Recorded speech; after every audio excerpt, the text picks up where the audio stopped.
In today's video, we are going to be covering the top 10 offenses heading into the 2025 NFL season. Subscribe and like the video if you do go on to enjoy. Let's hop into it. So before we get into my top 10, I have a bunch of honorable mentions that I seriously considered for my top 10, but these teams just happen to miss out by a little bit. Those teams are the San Francisco 49ers, the Dallas Cowboys, the Kansas City Chiefs, the Minnesota Vikings, and the Arizona Cardinals. All 5 of those teams were heavily considered, but they did not crack the top 10. But we are going to begin with, at number 10, I have the Los Angeles Rams. Now, this was one of the harder teams to actually kind of put into this list, and in fact, they were kind of a late addition, like last minute, when I just kind of had that hunch feeling that they could be a top 10 team.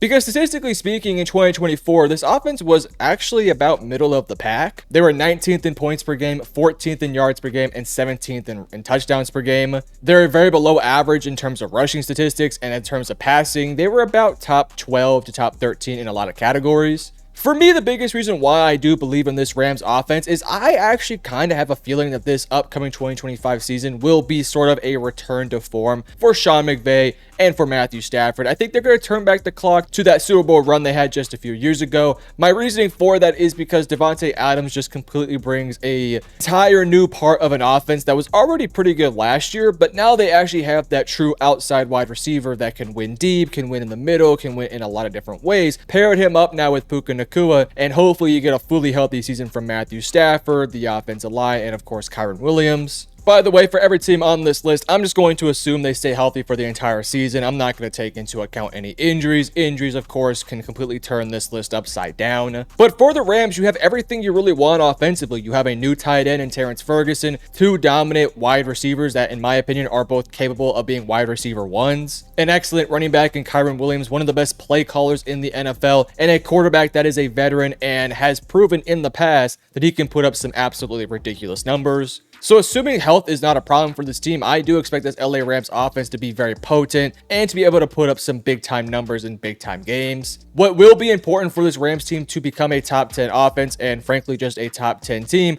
they need to come out of the gates number 1 healthy, but of course playing at a high level, because over the course of the last year or so, they really come out the gates really slow and they end up about less than 500 through the first 5 or 6 games. So if they can come out the gates playing at a high level and just carry that for the entire season, I feel pretty good about them at number 10. Moving over to number 9, I have the Los Angeles Chargers, back-to-back Los Angeles teams. No, I'm not biased. I'm from Texas, so I could care less about LA. Last year, the Chargers were 13th in points per game, 20th in yards per game, and 20th in touchdowns per game. They were very efficient throwing the football, and in terms of running the football, when J.K. Dobbins was there, it was a pretty potent rushing attack. But in this offseason, they made some extra moves to make this offense just a little bit more better, and I think those little bit of extra additions to this offense will open things up to make this offense potentially a top 10 unit. You add in a Najee Harris, who hopefully is okay after that fireworks injury. I don't think it's anything too severe. You also add in Amarian Hampton, your first-round pick. Trey Harris, who I think is still going through contract negotiations, but I'm sure that will get taken care of at some point. So in my opinion, you have a duo of running backs that is really good and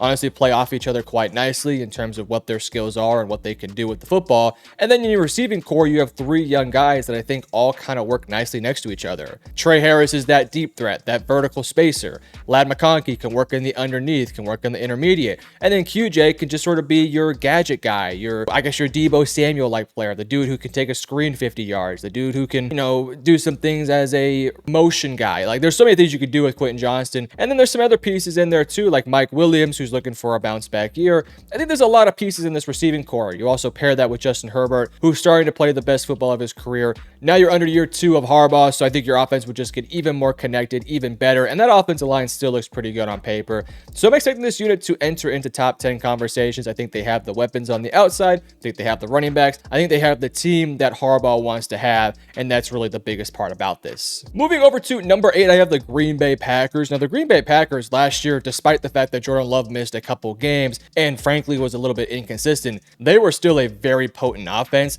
8th in points per game, 7th in yards per game, and 8th in touchdowns per game. Rushing the football, they were an excellent unit last year. Josh Jacobs had a really good, especially like after the first couple weeks, he played really good the rest of the season.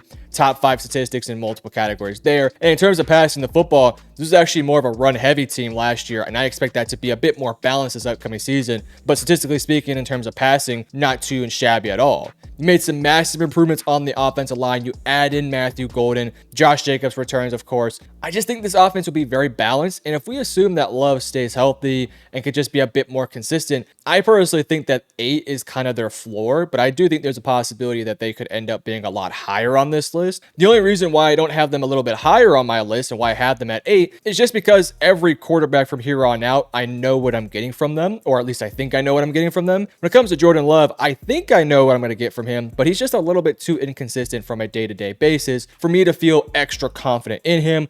Plus, they're going to be heavily relying on a rookie wide receiver in Matthew Golden, who, by the way, I'm a big fan of. Texas flag, you see it. So you guys know I love Matthew Golden, and I think he's an awesome fit next to Jordan Love. But I still need to have a little bit of a wait and see how it goes sort of vibe with this Packers offense. I do think it'll be a very potent offense that can put up some massive numbers. I'm just looking for more consistency on a night-to-night basis, and if they can achieve that, then I definitely think this Packers offense could be a lot better than number 8. Moving over to number 7, I have the Washington Commanders. Now, when I talked about Jordan Love and not knowing what I'm going to get from him, and I mentioned that there was a couple guys here that I may not know exactly, Jaden Daniels is probably the last guy on this list that I don't really know what to expect in year 2, and that's just because he's a sophomore quarterback. You just don't know what to expect from them. Even quarterbacks that have had excellent rookie seasons sometimes can not necessarily play horrifically bad in their second year, but just take a bit of a step back. Look at CJ Stroud last year, which I don't think that was all his fault, but again, he did struggle at some points. Dak Prescott a few years ago, multiple other quarterbacks like Patrick Mahomes in his second year starting was not as good as he was in his rookie season. Again, statistically speaking, although they're a perfectly fine team and perfectly fine quarterbacks.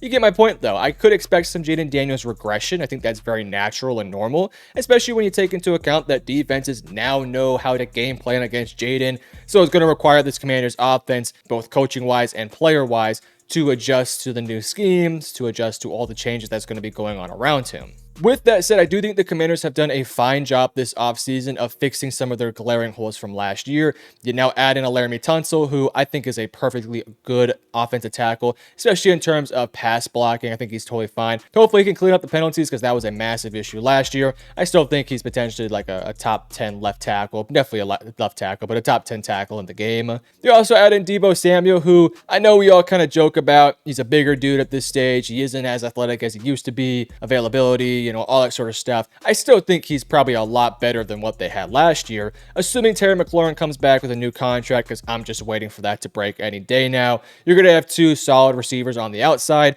something that last year you didn't have consistently. You also have Noah Brown back. I think your offensive line took some steps forward. I still kind of worry about this ground game. Like, I'm just not overly impressed with Brian Robinson or Austin Eckler. But with Jaden Daniels, he just completely changes the entire script of this offense. Again, if we assume that Jaden is similar or a little bit better than what he was last year, this offense will easily be top 10. Even if there is a little slight regression, I still think it'll be a top 10 unit just because of how special Jaden Daniels is, and in general, how his style of play just completely influences how defenses have to play him. So in totality, the Commanders got better this offseason. Jaden Daniels is a superstar. I feel pretty good about the Commanders at 7. Moving over to number 6, I have the Tampa Bay Buccaneers. Now, last year, this was potentially a top 5 offense. The only reason why I have them a little bit lower this year is because Liam Cohen is no longer there. And I think Liam Cohen was an awesome offensive mind that really did help out this offense. With that said, I still have them in my top 6, so I still obviously believe in this unit. But let's go ahead and look at the statistics.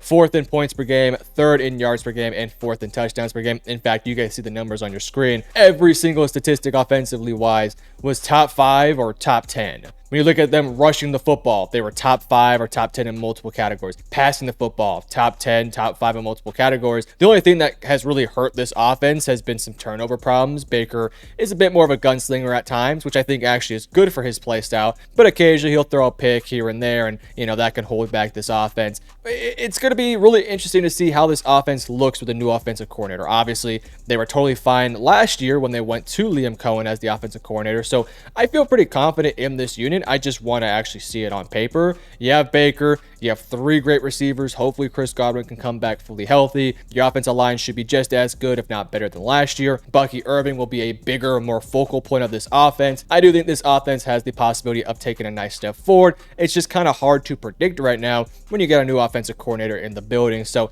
that'll all be very interesting, but in totality, I think Tampa Bay is loaded with talent. I think they have a good quarterback heading in the right direction, and I think I feel pretty confident about them at 6. If anything, I can see them moving up the board if things go their way. Now we enter into our top 5, and at number 5, I have the Cincinnati Bengals. Now, this is one of those teams that I don't really feel terribly confident with their placing, because I'm really depending on 3 guys here, which is Jamar Chase, Joe Burrow, and T. Higgins, and that's essentially my entire reasoning as to why they're in my top 5. Last year, this was an offense that just simply put had to carry the lifeless body of what was a horrendous defense for Cincinnati last year. Like when you look at the defense, 25th in points allowed, 25th in yards allowed, 28th in touchdowns allowed, worst in the red zone, terrible on third down, terrible against the pass. Like this was a horrendous defense last year.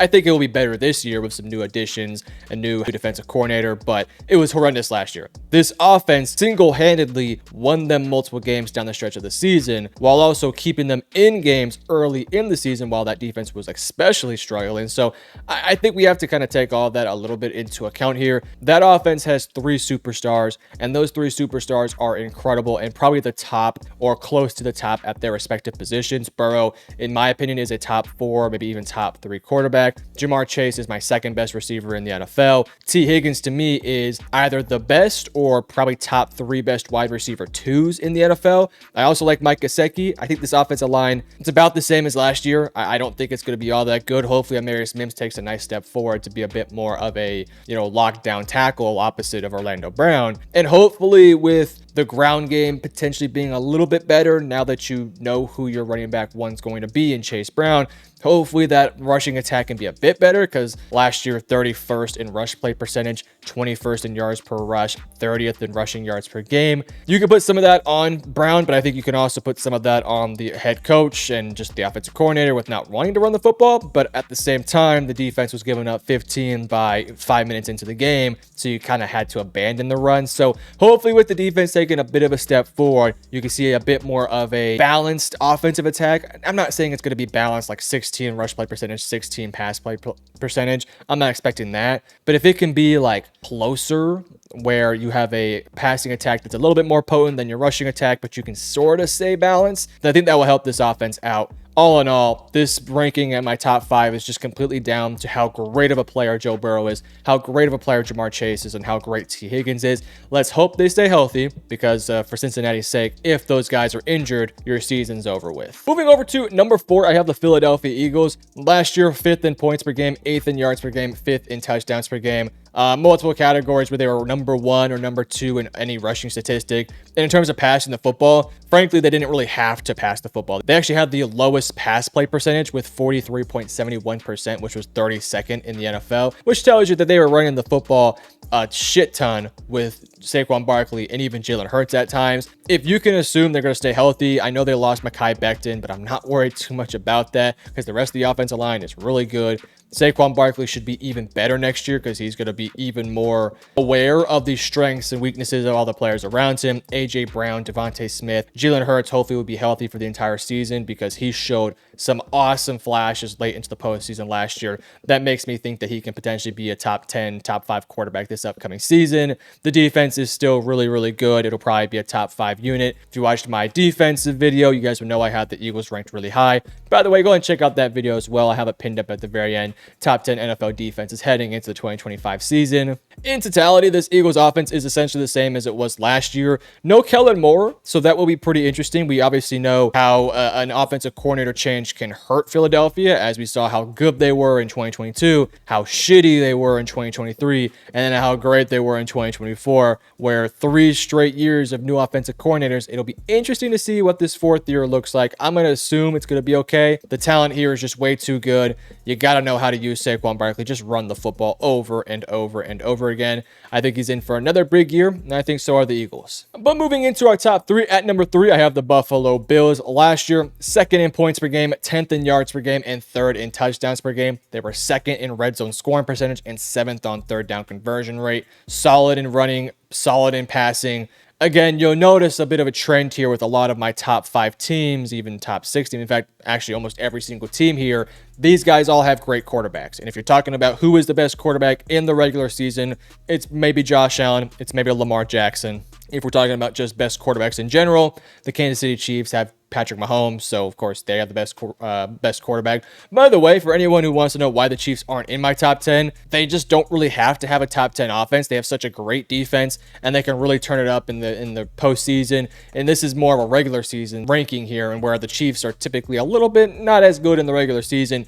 Buffalo, however, I mean, it's essentially the same unit as last year. I mean, you don't have Amari Cooper now. You're going to rely more on Keon Coleman. You have James Cook. You have Dawson Knox. I mean, there's really not a lot to talk about here. It's essentially the exact same unit as last year with a couple new faces. I'm intrigued to see if Ray Davis gets a bit more carries this upcoming season, because he had a nice rookie season last year, but I want to see if he can maybe put a bit more production, especially with all the question marks to James Cook and whether or not he's actually going to be on the team in the future. So I want to see a bit more from Ray Davis. Of course, James Cook will be a big focal point of this offense yet again. Yeah, there's again not a lot to talk about here. When you have a quarterback like Josh Allen, who won MVP last year, who's always going to be in those MVP conversations, you're always going to have a potent offense. You pair that with a defense that I do expect to take a step forward, it's going to allow this offense more opportunities to make plays, more opportunities to put up numbers. And against bad teams, the Bills are going to score a lot of points. And against good teams, this Bills team will be very competitive and probably going to win a handful of games because of how good this offense and defense is.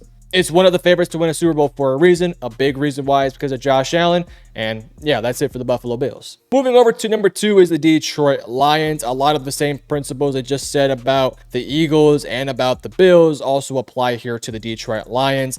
Last year, this was probably, I would say, the best offense in the NFL, at least while they were still healthy defensively, because they were 1st in points per game, 2nd in yards per game, and 1st in touchdowns per game. Every single offensive statistic was almost all of them in the top 5. This is one of the best offensive lines in the game, the best rushing duo in the game, some solid receivers that I expect even more from this upcoming season. Jared Goff is a damn good quarterback that knows where to get the ball, knows how to be safe with the football, how to make the right play. The biggest reason why they're no longer my number 1 is because Ben Johnson's out the door. Now, I expect this offense to be totally fine. I expect them to have a solid replacement, but I think there will be a bit of some growing pains. So I would expect within those first 3 to 4 weeks, maybe the offense isn't as potent as what it was last year. And if it's not as potent, it might be able to allow a team like whoever's at my number 1 or Buffalo or Philadelphia to be a better offense, statistically speaking, by end of season. But I do think at some point, this will be probably the second or best offense out there. It's just such a balanced team with excellent running back play, excellent receiving play, excellent throwing play, great tight ends, great offensive line. It's the most, in my opinion, complete unit in the NFL, or at least one of the more complete units in the NFL, with really no glaring holes. You have a receiver who can win deep, who can make big plays in Jameson Williams. You have Amon-Ra St. Brown, the ultimate safety blanket, the guy that can win in the middle, can win in the underneath. Perfect play piece there. Sam Laporta is kind of the glue that keeps this offense together in terms of running the football and making plays in the passing game. Jared Goff is a quarterback who, frankly, doesn't make a lot of mistakes, and when he does, he typically makes up for it pretty soon. He's a solid quarterback. I do think of this list, he's probably the worst quarterback here. I mean, we're talking about, Josh Allen, Jalen Hurts, Joe Burrow, Baker. I mean, there's a lot of quarterbacks here. He's probably one of the worser, if that's a word, worser quarterbacks of this list. Still think he's a damn good quarterback that gets the job done.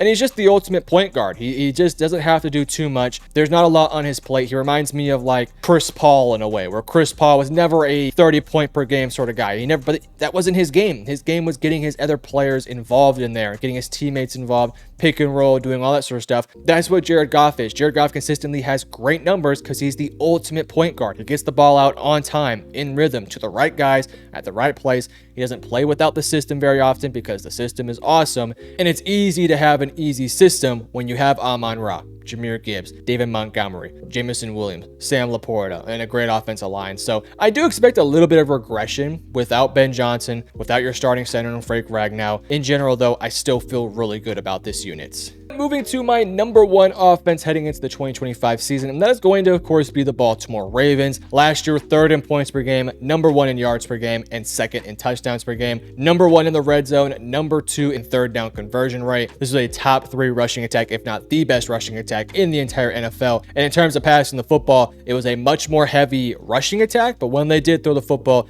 it was a very efficient attack. They had the lowest interception thrown rate at 0.96, which ranks number one in the NFL. Of course, this is going to be, again, a bit more of a heavy rushing attack. And something you'll actually notice here with the top four teams, I guess outside of maybe Buffalo, very much heavy rushing attacks. And I think that's a bit of a trend that we're seeing in the NFL, where if you have a premier offensive line, you need to pair that up with a premier running back, and you can really rely on that running back to make plays. And when you have such a potent rushing attack, it opens things up for your passing game as well. There will be more lanes to drive a ball into. There will be more holes in coverage because they're so focused on getting down in the rushing game. And when you run those play actions, the linebackers have to be a bit more careful. They have to spend more time to make sure the running back doesn't get the ball. And when you do that, it's going to open things up underneath. It's going to open things up in the intermediate because those linebackers can attack the receivers like they want to. In totality, the Ravens are a perfect example of this. They have such a potent attack. They essentially are running back the exact same team plus DeAndre Hopkins, who I'm not expecting too much from. I hope we get a good year from D-Hop, especially if you are a Ravens fan, you're hoping for that. Not really expecting too much of that, but if they can get a good year from DeAndre Hopkins, then hell yeah, that's awesome. Pair him up with Zay Flowers, Rashad Bateman, Derrick Henry still there. You still kept Mark Andrews. You still have Isaiah Likely. Really good offensive line. Again, it's a safe unit. Not a lot of change. You did lose Patrick McCarry. That's an unfortunate loss, but same coaching staff, same offensive line for the most part, same receiving core with now DeAndre Hopkins. When you have Lamar Jackson and you have Derrick Henry, who in my opinion is probably the best quarterback running back duo in the NFL. I guess the only argument would be like Jalen Hurts and Saquon. Yeah, that'd probably be it. When you have a running back and quarterback duo like Lamar and Derrick Henry, which I think is probably the best in the NFL, it just makes your life so much easier offensively wise. So for them, the big question is, can they do this in the playoffs? It's not really a regular season thing because we know what they're going to be like in the regular season, but can they do it in the playoffs? But you let me know in the comment section below, what do you think of my top 10 and what would your top 10 be? And I love you guys. Peace.